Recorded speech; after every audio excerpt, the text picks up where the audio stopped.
Give me some volume and go full screen. What you know now, do you wish you had a third term?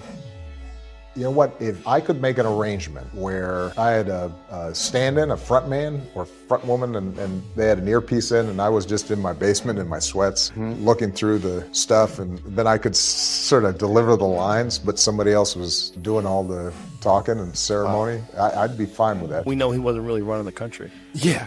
We used to think he was actually running the country, and now they're like, no, he didn't even see those executive orders. That was all auto. Divorce rumors continue to escalate for the Obamas.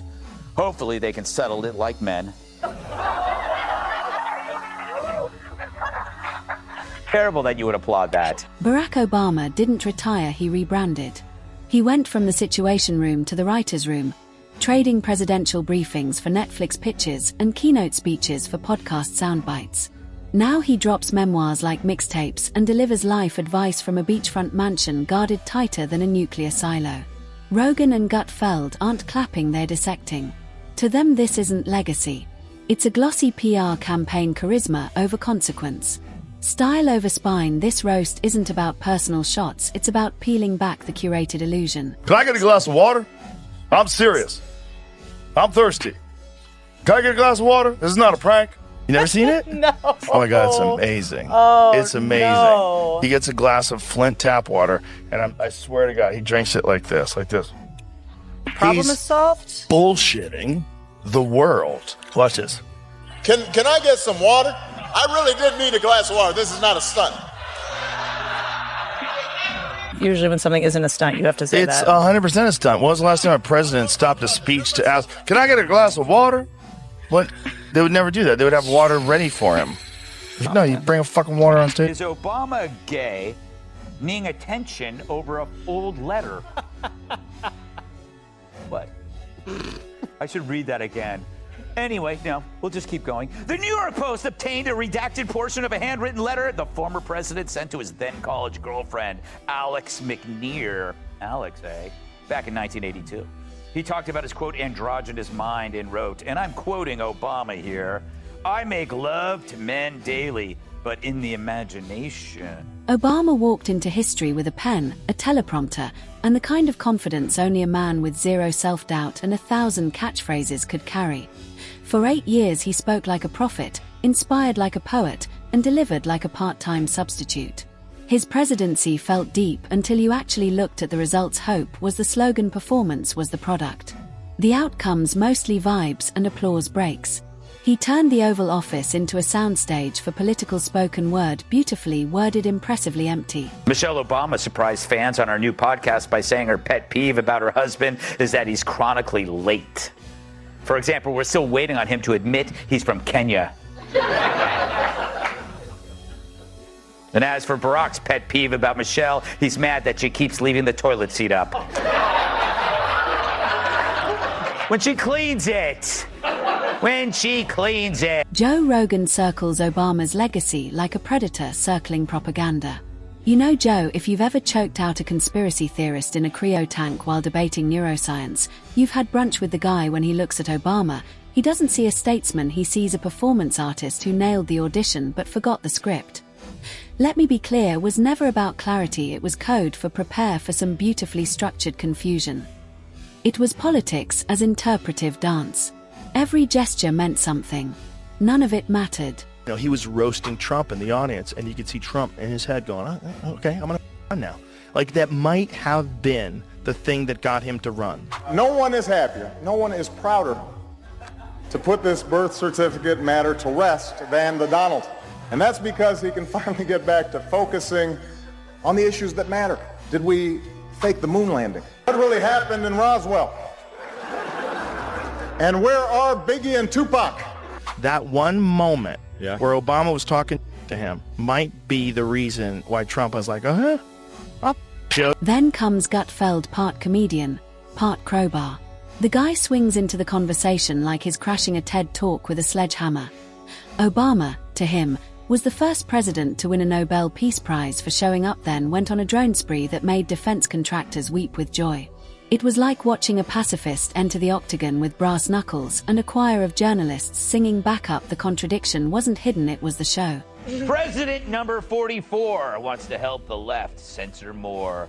Former President Obama, if that's his real name, is launching a campaign to stop the spread of disinformation, which he called a real challenge for our democracy. And also for his former Veep, who's challenged by questions like, what's my name and why am I nude in the Rose Garden? Rogan chews into Obama's foreign policy like a pit bull with a bone labeled strategic failure. Syria's red line, please. It was drawn in crayon and erased with a shrug. Obama threatened as sad the way a PTA president threatens to call a parent everyone knew it was hollow. Rogan sees it as a survivalist sees a broken compass. Not only useless but dangerous if you trust it. The man promised consequences, then blinked and let chaos take over while telling the press it was nuanced. Obama said he was a jackass. The young lady seems like a perfectly nice person. She's getting her award. What's he doing up there? He do that? He's a jack. It was like, oh really? Well, f*** you. It was about the Taylor Swift thing. No, all this stuff.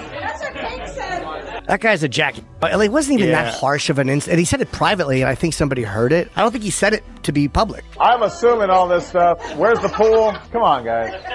Cut the president some slack. Oh, here it is. Seems like a perfectly nice person. She's getting her award. Why would he do that? He's a jack. No. Gutfeld takes the economy and turns it into a roast turkey, overcooked, dry, and barely digestible. Shovel-ready jobs, the shovels never moved. The only thing ready was the public's willingness to buy poetic nonsense. It was economic theater.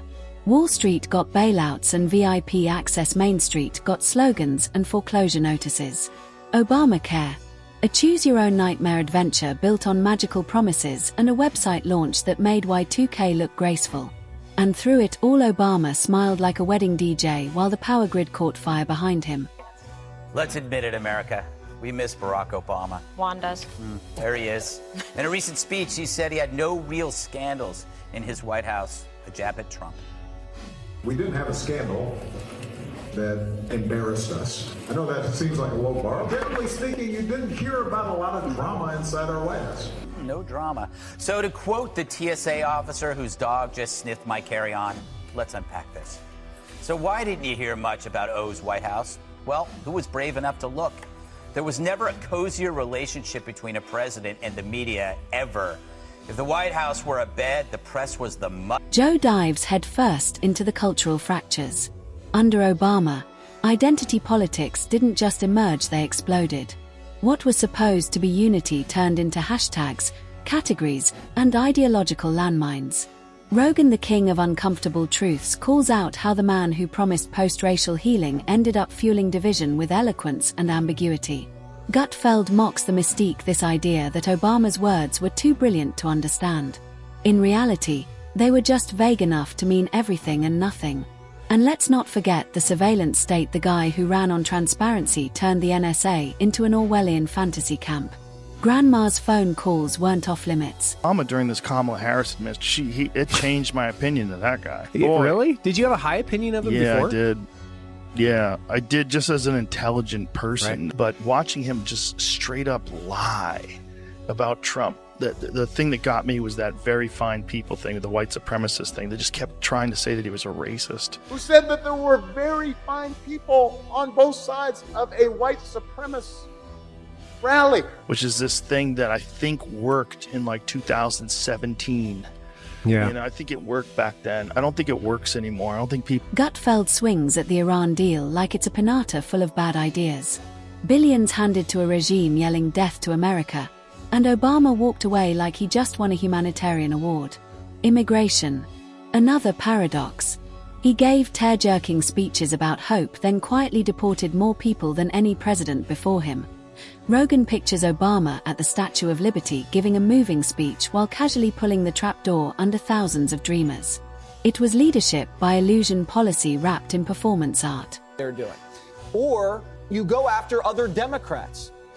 Let the primaries start now. Go after Newsom, or, go after Fetterman. Go after somebody. The media will gobble that up. Or you go after some foreign leader. Take an axe to Xi, or go after the cartels or something. get yourself banned from travel somewhere, okay?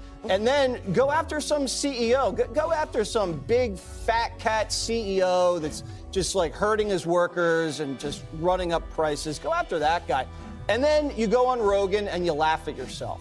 That is the recipe for getting attention without going after Donald Trump. Because every time you clash with Trump, you lose, and you look like you don't care about the rest of the American people.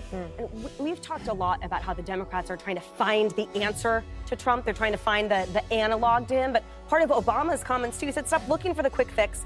Stop looking for the Messiah. You have a great candidates running races right now. Just focus on what you have in front of you. Yeah, but the thing is, I mean, if you listen to Obama and you look at these inorganic protests, they say you have to have courage, rally, act, resist, but they don't. For what? What is the actual issue? You know, when Trump owns every issue 80-20 by almost every metric, from the economy to crime to immigration, where are you? The high ground maneuver of common sense has relegated it into more extreme measures. Ask Obama, okay, where do I apply this courage? You know, what space do I park it in? Should I double down on trans dudes in women's sports? Should I back the attacks on ICE? Should I show courage? Obama's presidency wasn't a government. It was a gallery. Gutfeld mocks the curated celebrity bromance state dinners that looked like red carpets, speeches with the scent of Tom Ford. Chicago, Obama's political birthplace, descended into violence and decay while he soared above in Air Force One, collecting checks and compliments. Climate change. More empty theater. He flew across the world for green summits in a jet that drank fossil fuel like soda. Rogan jokes he probably had a solar panel on his golf cart just to flex at Martha's Vineyard. Tweeted Obama, part of the reason it's hard to bring about change is because we live in a media environment that elevates falsehoods as much as truths and divides people as much as it brings them together. Through the Obama Foundation, we're working to empower and equip emerging leaders to tackle issues like the spread of disinformation. Of course, as plenty of people immediately pointed out, it was Obama's Democratic allies who cooked up the Russian collusion hoax. Or how about Nick Sandmann, hands up, don't shoot, don't say gay, or the Hunter laptop story. They're all stories where the public was shielded from the truth with help from the Democratic-friendly legacy media, who try to diss any information that threatens their narrative. And by narrative, I mean look. Rogan slams the post-presidency glow up. Now Obama's a global lifestyle brand with podcast deals and beachfront views, warning the world about sea level rise while sipping cocktails on a cliff. Gutfeld zeroes in on race. Obama had a once-in-a-century shot to unite the country, and instead delivered poetic guilt wrapped in divisive nuance. You disagreed with him? Suddenly you were a moral defect. Rogan calls out the Harvard swagger, that eye-roll elegance that made every question seem beneath him unless it came from Vanity Fair or a room full of interns. Remember when they gave that speech, when he gave a speech on television, and everybody was like, fuck this. And then they it kind of just went away. It was one of the most beautiful moments in modern American history. People really actually stood up and stopped a war from happening. Today, I authorize the Armed Forces of the United States to begin a limited military action in Libya in support of an international effort to protect. Gutfeld's not done now. He's swinging at education. Obama empowered unions, ignored parents, and let public schools rot while greenlighting research on squirrel psychology. No school choice, no innovation, just PowerPoint lectures on systemic barriers. Rogan wraps it up. Obama was the world's greatest hope salesman, cool, confident, well-dressed, and selling minty, meaningless air. He didn't govern, he narrated America's decline with a golf swing and a podcast voice. You know, if you watch Fox News on a regular basis, it is a constant menu. They will find, like, folks who make me mad. So let's analyze. He says Fox goes out of its way to locate and then demonize the poor. For what reason? So we can kill and eat them? His criticism is absurd because he never suggests a motive. FNC is always focused on policies that keep the poor poor, not the poor. Joe Rogan laughs. Here's a guy who dodged accountability for years, now selling wisdom like a self-help guru with a drone button. Gutfeld calls it what it is. Obama didn't retire, he rebranded.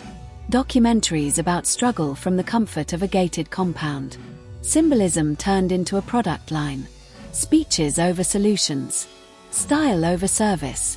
He taught America how to mistake slow, serious-sounding nothingness for greatness, and now he's Monetizing it again.